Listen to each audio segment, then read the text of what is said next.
Okay, so Eagle fans wanting Kevin Patullo fired is at an all-time high, but a couple of them took it too far. Meanwhile, we get a more real answer from Nick Sirianni, but still not what we want to hear. So much to break down, including another person calling the Eagles' offense predictable. Plus, the Eagles' next opponent could be without their starting quarterback. And Mekhi Becton getting pulled from games.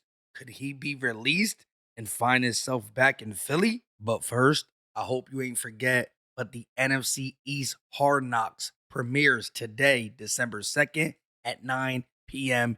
Eastern. We gonna learn a lot. What is going on, everybody? I go by Philly Mike, and this is the Philly Talk Podcast. If you still rock with our Philadelphia Eagles, do me a favor, hit the like, subscribe to the channel, and don't forget to hit that bell so you know when we drop these videos. So as we all know by now, the Philadelphia Eagles dropped to 8-4 after their second loss in a row. But this ain't the only time this happened throughout the 2025 season, as the Eagles started out 4-0, then lost to the New York Giants and the Denver Broncos, then went ahead and won another 4 games in a row to end up losing to the Dallas Cowboys, and now the first seeded Chicago Bears, because the Rams fumbled the bag and lost to the Panthers, a big time upset in which Matthew Stafford, somebody who's getting MVP chance, literally threw 2 picks.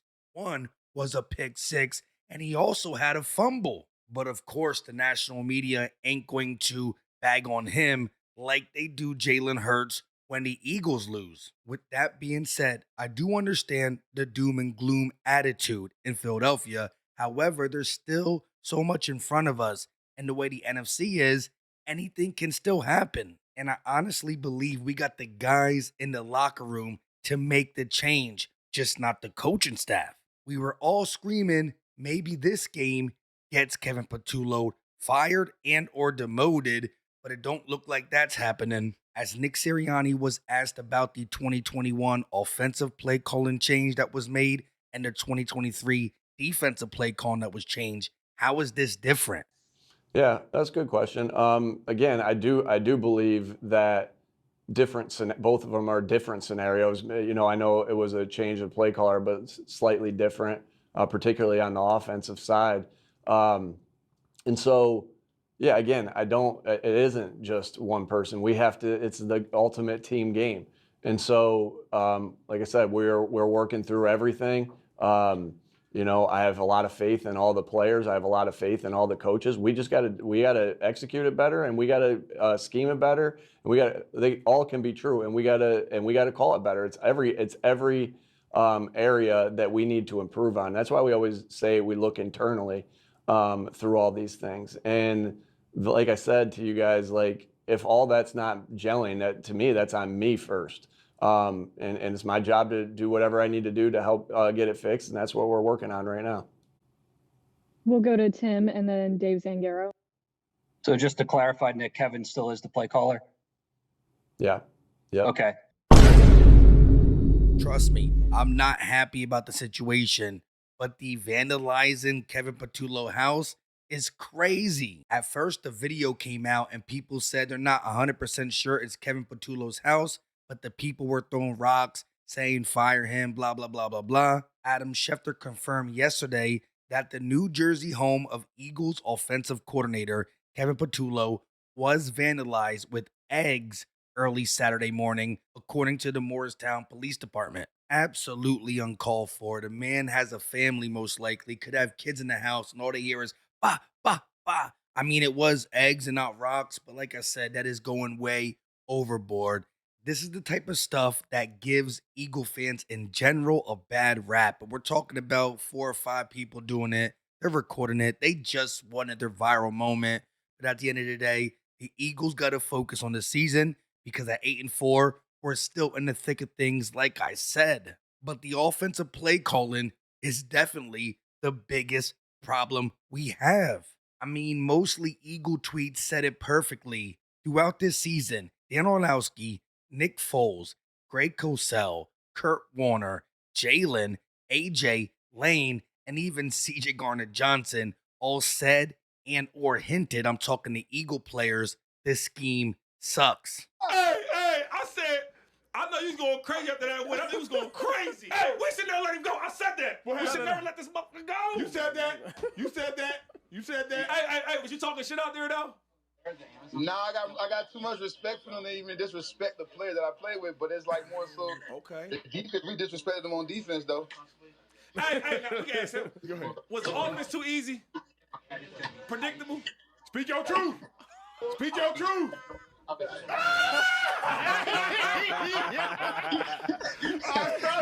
I mean, what else needs to be said? Out of the Nick Sirianni presser, there's only one thing that came out of it that could be good for the Birds, which is it does low-key look like Nick Sirianni shaved his head. Can't really tell with the hat on, but you know what that did for the team last year. Hey, I'm just grabbing at straws, trying to get back in the win column and get this thing on track. And we do have the Chargers in LA, but they're going through it. As Ian Rappaport tweeted a couple days ago, that quarterback Justin Herbert has a break in his left hand and will have surgery tomorrow, Coach Jim Harbaugh said. The crazy thing is, Rappaport quote tweeted that by saying that Justin Herbert still feels like he can play on Monday, but we cannot, I repeat, not get beat 3 games in a row, and one of them be by a 1.5 hand Justin Herbert. But of course, we got the whole week to break that down and see who's at practice for not just the Eagles, but also the Chargers.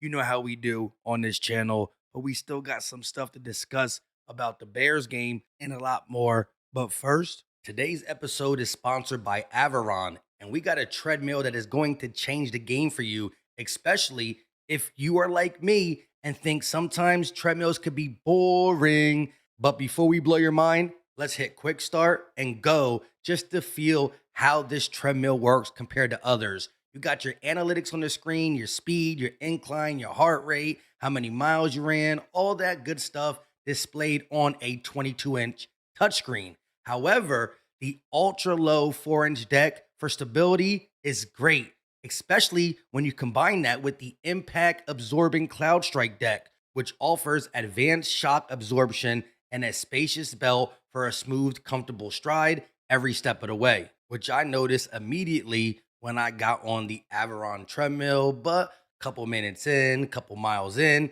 and I was starting to get bored. But this is where Aviron is different. They got so much for you to do. Explore immersive worlds and gamify programs that turn exercise into something you enjoy and look forward to. You're 2.5 times more likely to stick with a gamified fitness routine than a traditional workout. Hit milestones, unlock achievements, and earn rewards that keep you motivated and coming back for more. Especially when you find out there's over 1,000 different gamified programs. Each one is different, but the controls are simple. Just do your workout. Speed up when it tells you, incline when it tells you, decline, or slow down. It keeps your workout funky, fresh, and interesting. But Aviron still got more to offer. You can scroll, like I said, you see the competitions, the power play, but look at the coach classes. Literally, get a female, get a guy. There's so many different types of coach classes. You can take beginner ones, pro ones. You can even verse other people. Like I said, this treadmill will keep you busy learning and feeling good about your workout. But say you want something more laid back and chill. Well, Aviron got you covered there too, as they have a virtual section where you can pick any setting that you probably can think of, whether it's outdoors, a different country, in the woods, on the beach. You just click it and you run through that virtual landscape. And the sound effects are crazy. My basement is too loud, so we can't play them, but you hear the birds chirping, the wind blowing. Depending on where you are running, you hear them sound effects. You can hear the dirt like kick up. You see the 2 speakers on each side of the screen. By the way, the 22-inch touchscreen display is beautiful. Cars going by you if you pick this setting. I think this is France. Again, this is my wife's absolute favorite. My favorite is you can pick your favorite streaming service. Yes, they got Netflix. They got YouTube, TikTok. So if you're working out, you could be listening to your favorite YouTuber, Philly Mike. So scan the QR code in the top right corner, then use the code Philly50 so you can get an additional $50 off all their products Once again, use code Philly50 after scanning the QR code or clicking the link in the description.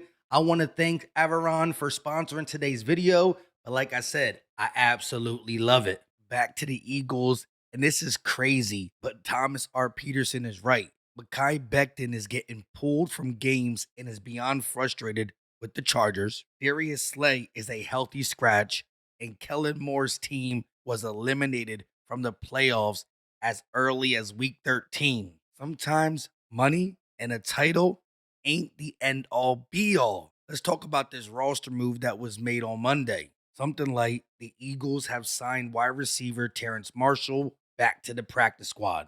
I mean, that's cool and all, but he ain't gonna really do nothing for the roster. Had a good training camp. We got to talk about this offensive line, especially the interior. Brendan Digg tweeted, pressures allowed among all guards this season.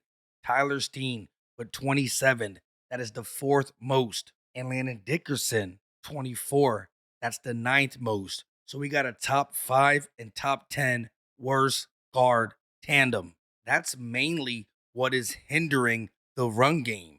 But if you clearly see Tank Bigsby being able to run with this O-line, hitting the holes different, just bringing a different style, a change of pace, why would you not run him once versus the Chicago Bears? And also have Grant Calcaterra blocking on 11 of 12 Saquon Barkley runs.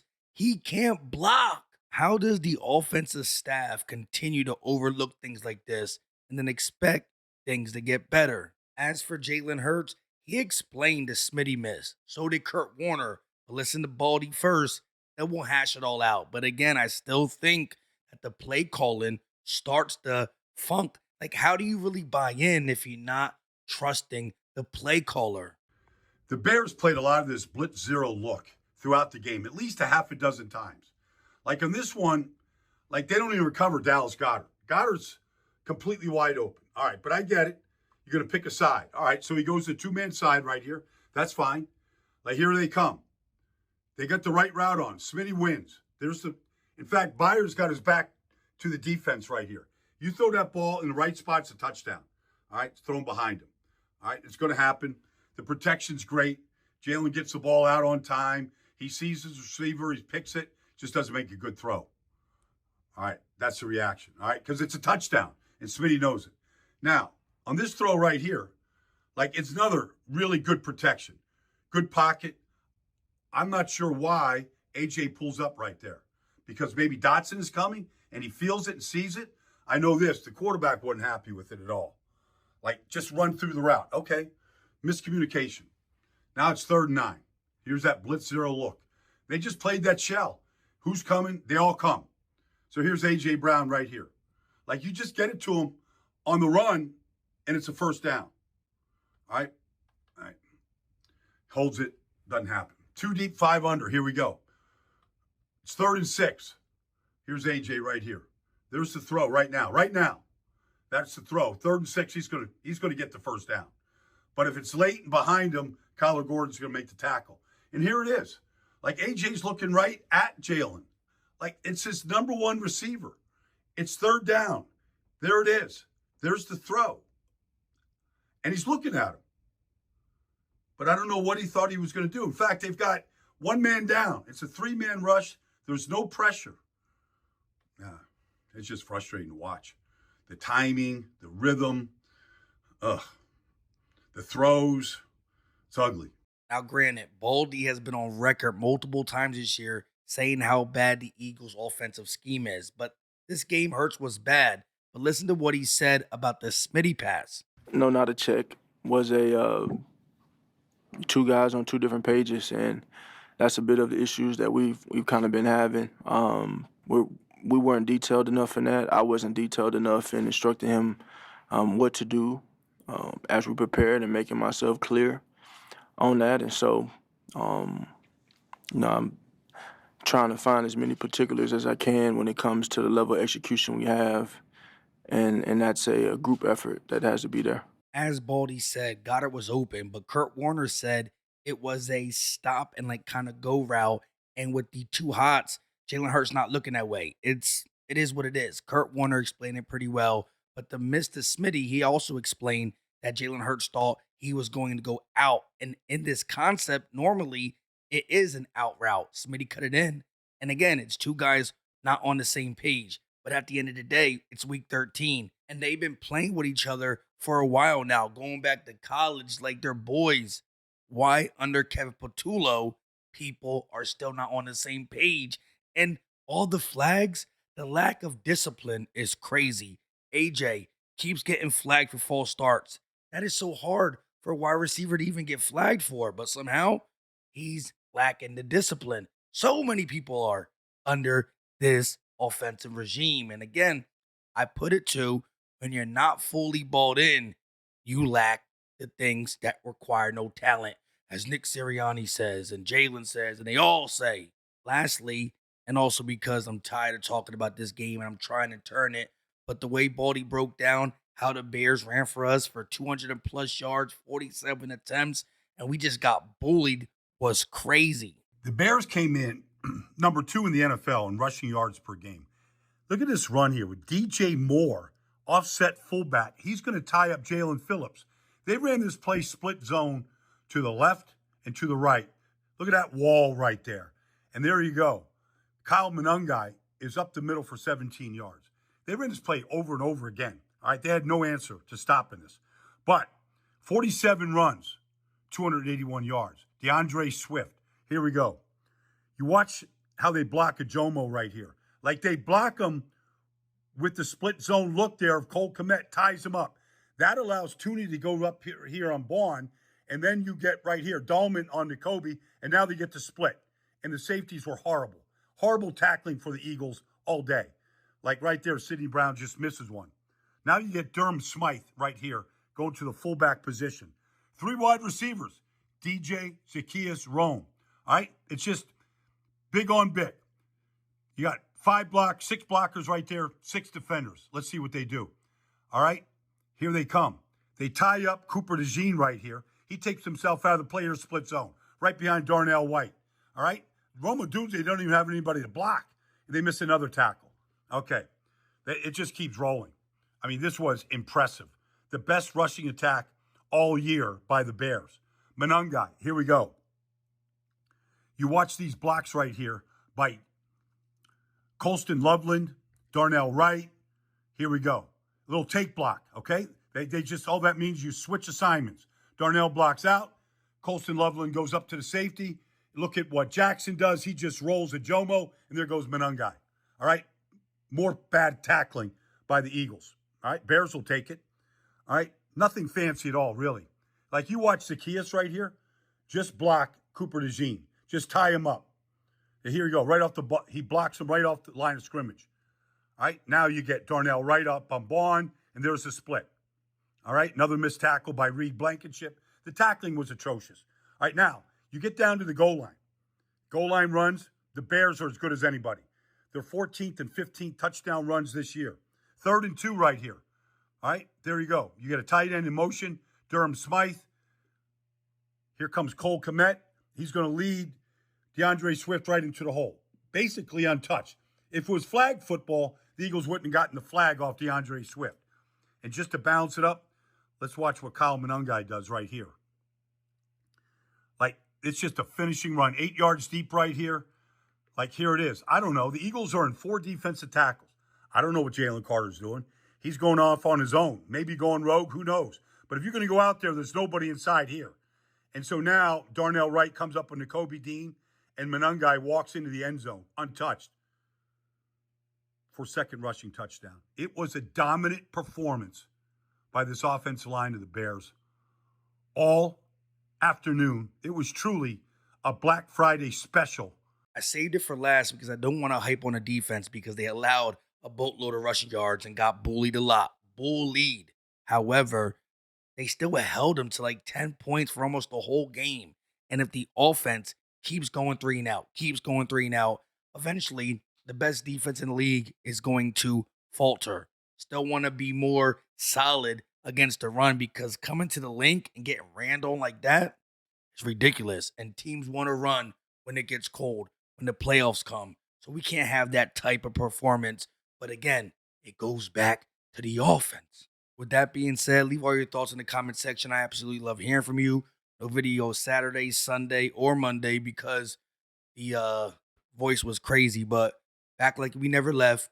And hopefully we can go out there and get a big win on the road versus the Chargers. We'll break it all down.